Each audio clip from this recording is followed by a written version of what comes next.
If a character is strong or even OP but their player is low, will they not get nerfed? How does a character's popularity effectively get buff nerfed? So we will nerf unpopular characters, and so a complexity with nerfing an unpopular champion is it might make sense to nerf them because they could legitimately be overpowered. But then on the flip side of things, you have to ask the question, it's like, well, what is the player experience from nerfing an unpopular champion? You nerf the unpopular champion, it probably gets played less, people see it less, people think less of it, they think it's less good. And so the end result of a lot of unpopular champion nerfs can be that you've basically made the game more tilted towards Yasuo. Basically, it's like, okay, by nerfing this unpopular champion, people will be more likely to play the more fun ones that feel more viable at lower win rates. And so sometimes you might want to look at an unpopular champion who says like winning 53% of their games, and sometimes the answer to that character might not be nerfing it. It might be like, does anybody care? If KLED is OP in a forest and no one is around to be mad by him, does it matter? Stupid example, but it's just kind of the idea that like a lot of times unpopular champions don't feel overpowered to play. Some of them will. Like there's definitely sometimes you'll have an unpopular champion and whenever you run into it, you're like, this is broken. But for all the situations that happens, there's other situations where like people will be like, well, why would you nerf that guy?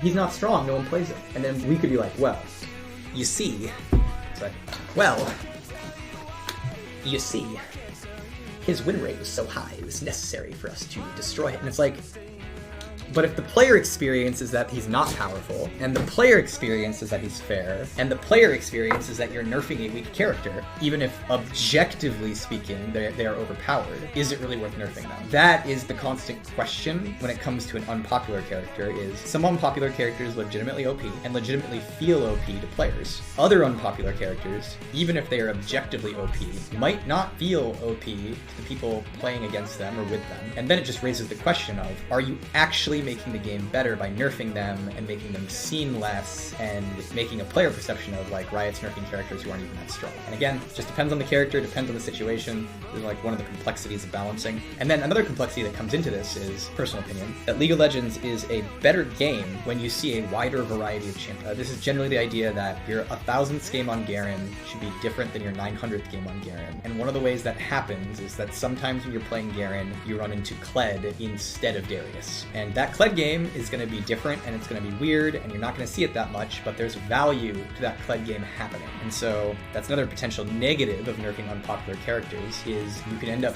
reinforcing the popular character meta, and that potentially can make the game less variant and less interesting. Now, on the flip side of all of this, there's a thing you have to watch out for though, and that is you don't want to punish champions for being popular. That's not great. And you don't want to like just make deliberately broken OP characters just because they're unpopular and nobody seems to notice. Again, there's lots of different things that you have to consider when like balancing a game, and they're all competing against each other.